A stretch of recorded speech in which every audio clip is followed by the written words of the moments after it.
What's going on, everybody? It's your boy C-Zar, and we are talking about Dash today. DASH USD, baby. Here we are. It's the 20th day of May, and we're sitting here at $47.50 with roughly 10 hours left in this day, up 12.6% in the midst of what has been a rather bearish turn for Bitcoin. Hit that like button, subscribe. Thank you all for being here. And let's get into it. Okay, let's talk about the price action. Let's get into the short term stuff, 1 hour, and then we'll zoom out. $47.40 is the price right now. And I actually want to look at this with some volume on it. So we'll go to Coinbase here. Yes. There we go. So as you've pushed higher, volume is dying off a little bit. So sure, you might see some volatility. Still, though, exceptional volume overall. It's dying off, but it's not dead. I do think you push higher. I do think we have higher to go. I don't think it stops here. With that being said, would it be too surprising if we move down and then move back up? No. We can move lower. We could go, maybe, I don't know if we go all the way back down to $43, but we could. We could go all the way back down to $43 and still move back up higher, right? That's still a higher low. Moment of excitement, retrace that excitement, and then continue to build. That can happen. But I do believe overall this is not the relative high. I do believe we go higher. If it were the relative high, it probably wouldn't have come in above these relative highs here, and it is. So anyways, and the volume increasing like this, it all just looks good. So 1 hour time frame getting overbought like this. Typically, you don't see the RSI get this overbought and then it gets oversold. Typically, when it's this overbought, you get multiple iterations, maybe 2 or 3, maybe several more than that. Just like here, when you get oversold this deep, it's typically not standalone. You at least got another attempt down here before going higher. Here this was not standalone either. You moved down, but then you moved back up to the overbought zone, rejected. You did not get oversold. You came back up here, and then that's whenever you really started your bearish path. Anyways, enough of that. You look bullish here. You look good, man. You look really good. Getting overbought like that is nice. Stochastics look good. The MACD looks good. You probably do pull back a little bit, cool off, but then continue to push higher. 4 hour time frame getting overbought here. The last time we got overbought, for example, on the 4 hour time frame, was this a good time to sell? Did we pull back? Did we consolidate? Did we cool off? Sure. Was it a good time to sell? Absolutely not. No, it wasn't. Typically, when you get overbought like this in this kind of dynamic, you're breaking out of a trend, you're building volume. This is the marker of the beginning of more to come. Was this the most ideal area to buy? No, this was. Is this the most ideal area to buy? No, this was. But I don't think you're upset in like 2 or 3 days after you bought here. I don't think you'll be upset 2 or 3 days, maybe next week after you buy here. I do think that we'll see higher prices. Not financial advice, not a financial advisor, just an opinion. We're drawing conclusions here. There are times when you get overbought. I mean, I guess here this was the beginning of this move as well. Let's see if we can find an example here where you get overbought and there's nothing that comes from it. That does happen as well. But again, it's all about context. Here, were you breaking out of anything? Not really. No, you still had lower lows. Here, were you breaking out of something or lower highs? Yes, you were breaking out. You got higher highs here. You had some volume come in. It's a little bit different, right? Here, same thing. You're breaking out. It's a little bit different. That doesn't mean, and I just said this in another video, I actually like the way that it sounds because I want to say it again. It doesn't mean that it has to work out that way. Just because it makes sense doesn't mean that it happens. It can make sense and I can still be wrong, right? To me, it makes sense that we'd move higher. That doesn't mean that it does move higher. Stochastics look bullish though. The MACD, man, taking on a very bullish shape, looking like it wants to break through the zero. Yeah, phenomenal. Doesn't look like it wants to stop here. Daily time frame, finding support at the same areas that you've been finding support at for the past month now. Stochastics coming up. You are, with this separation, with how much you've pumped today, 10 hours left, you are kind of separated in your stochastics.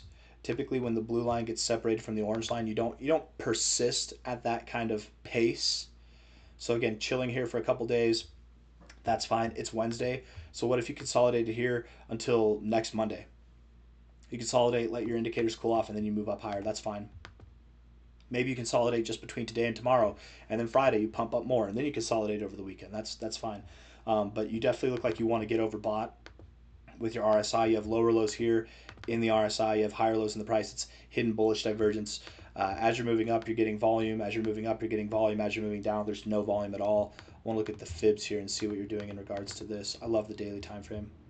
It's like if you're working out, everybody loves chest day, right? Nobody likes leg day. Whenever I'm doing TA, when I'm working out my mind here, I like the daily time frame. I don't really like the 1 hour or the 4 hour, but it helps us gather our bearings. The golden ratio area, finding support there, nice. Kind of sloppy, but still, you found support there. low to high here, golden ratio zone, perfect, found support there. Getting above the 382, this looks very bullish, guys. This is good, yeah. We might be forming a bearish 3 drives pattern, which is, you go up to this area, typically you see some symmetry. So if we went just above the 1414, just below the 1618, that could then imply that the next target area to assume for Dash would be the 1414-1618 area. If it is a bearish 3 drives pattern, you'd see symmetry. You'd stop somewhere right in this zone, probably around $70, and then come down. And that might break you out of this uptrend. That's at a later date. That's not now. Let's focus on the upside. Let's not talk about the downside. We're not even there yet. We don't know what things look like. I do believe that we move up, but let's just see. High to low here. It's right above the 0.5. It would make sense that you go a little bit higher. I don't know. Hold on.